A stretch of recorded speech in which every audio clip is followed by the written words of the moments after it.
రామన్న ఏనాడో చెప్పినాం, గద్వాలలో ఉన్న లక్షలాది గుండెల్లో మీరున్నారని.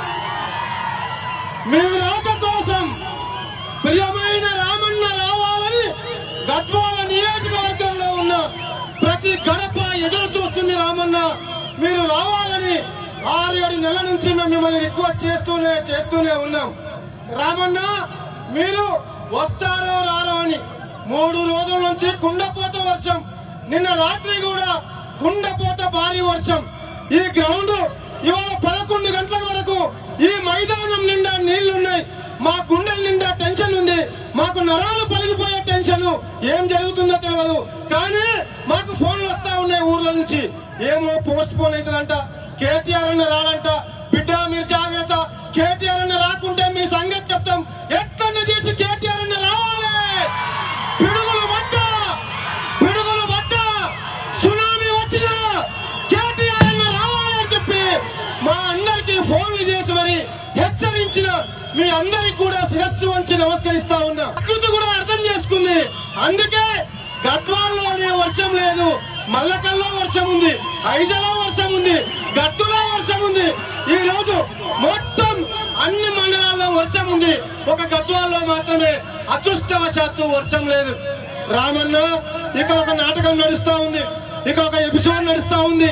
మామ డైరెక్షన్ లో అల్లుడు స్వాతి ముత్యం, అత్త ఆని ముత్యం అనే ఎపిసోడ్ నడుస్తా ఉంది. దయచేసి ఈ ఎపిసోడ్ కు మీరు చరమగీతం పాడాలి. ఎందుకంటే 70 ఏళ్లు దుఃఖపడ్డ గద్వాలను గుండెల్లో పెట్టుకున్నారు కేసీఆర్, కేటీఆర్ గారు. అనేక రంగాల్లో వెనుకబడ్డ గద్వాలకు ఎన్నో వరాలు ఇచ్చి అభివృద్ధి పథంలో ముందుకు నడిపించారు. అందుకంటే మీరంటే అపారమైన ప్రేమ, మీరంటే అంతులేని ఇష్టం. అందుకే కుండపోత వర్షంలో కూడా మీ రాక కోసం ఈ గద్వాలు ఎదురు చూసింది.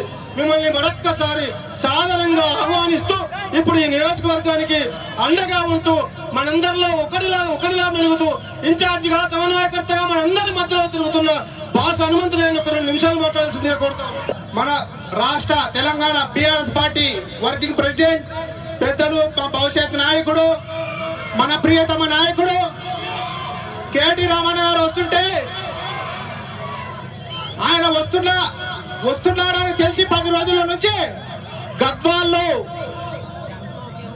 కేటీ రామన్న గారు వస్తే, కేటీఆర్ గారు వస్తే గద్వాల్లో ఇంకా మాది ఏమి నడవదు, ఇక రామన్న గారు ఇక్కడ వస్తారని ఎన్ని కుట్రలు చేసినా, ఎన్ని అడ్డంకులు చేసినా ఈరోజు రామన్న గారు మన తేరు మైదాన గద్వాల పట్టణానికి వచ్చినారంటే మన చాలా అదృష్టం. ఎందుకంటే ఈరోజు ఎక్కడ ఎర్రవల్లి నుంచి కూడా తండోపతండాలుగా మన గద్వాల ప్రజలందరూ కూడా స్వాగతం పలుకుతూ కృష్ణారెడ్డి బంగళ గారి కూడా ఎంత పెద్ద ఎత్తున ఈరోజు గద్వాల్లో బీఆర్ఎస్ పార్టీ ఎంత విధంగా ఉందనేది మీ అందరు చూస్తుంటే అర్థమవుతుంది. మీరు ఎప్పుడు కూడా బీఆర్ఎస్ పార్టీ అంటే గద్వాల ఉంది, బీఆర్ఎస్ పార్టీ లేదు, గద్వాల ఎమ్మెల్యే వద్ద అంత పార్టీ అంతా కూడా పోయింది అనుకున్నారు.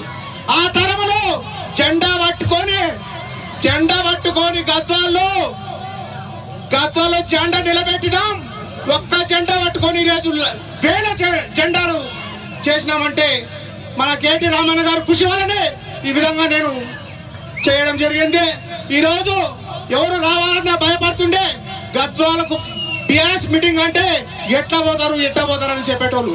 ఈ రోజు రామన్న వస్తున్నాడంటే తండాలా వచ్చి మీరు ఈ స్వాగతం పలికినందుకు ఈ రోజు నడిగట్టలో బీఆర్ఎస్ పార్టీకి తిరుగులేదని ఈ రోజు నిరూపించడమైనది. నడిగట్టలో ఏ ఉప ఎన్నిక వచ్చినా, ఏ ఎలక్షన్లు వచ్చినా గులాబీ జెండా ఎగరేస్తామని మీ వారి సాక్షిగా చెప్తున్నా. ఈ రోజు గులాబీ జెండా ఎగరడానికి ఇదే కారణం. ఈ రోజు జనం చూస్తే ఇప్పుడే మనము ఉప ఎన్నిక వేస్తే ఇప్పుడే గెలిచిపోదు 50-60 మెజారిటీని గులాబీ జెండా ఎగరేస్తామని ఈ గంట చెప్తున్నాం. గద్వాల బీఆర్ఎస్ పార్టీ లేదని ఈ రోజు పొద్దున కూడా సోషల్ మీడియాలో రామన్న పర్యటన ఎన్నో సోషల్ మీడియా ఎన్ని అడ్డంకులు సృష్టించిన ఇంత పెద్ద ఎత్తున గద్వాల ప్రజలు వచ్చినారంటే రామన్న కృషి వల్లనే ఈ రోజు ఈ బహిరంగ సభ ఏర్పాటు చేసుకున్నాం. ఇంత పెద్ద ఎత్తున మీరు స్వాగతం పలికినందుకు ధన్యవాదాలు తెలుపుతూ ఎప్పుడు కూడా బీఆర్ఎస్ పార్టీకి గతంలో తిరగలేదని మరొకసారి మీరు రుజువైతుంది కాబట్టి అన్న మాట్లాడేది కాబట్టి వర్షం సూచన ఉంది కాబట్టి ఇప్పుడు మీ అందరు కూడా రామన్న గారు మాట్లాడతారు, ఇంకా ఇద్దరు మాట్లాడతారు కాబట్టి మీరు దయచేసి అందరు కూడా నిశ్శబ్దంగా ఉండి రామన్నకు ఈ రోజు చూస్తే గద్వాల తిరగలేదు బీఆర్ఎస్ పార్టీ కానీ రామన్నకు అర్థమైంది కాబట్టి మీరందరూ కూడా ఒకసారి ఆలోచన చేసుకుని ఎప్పుడు కూడా బీఆర్ఎస్ పార్టీ ఈ గద్వాలో ఎగరేస్తాం జెండాని గంట చెప్పండి.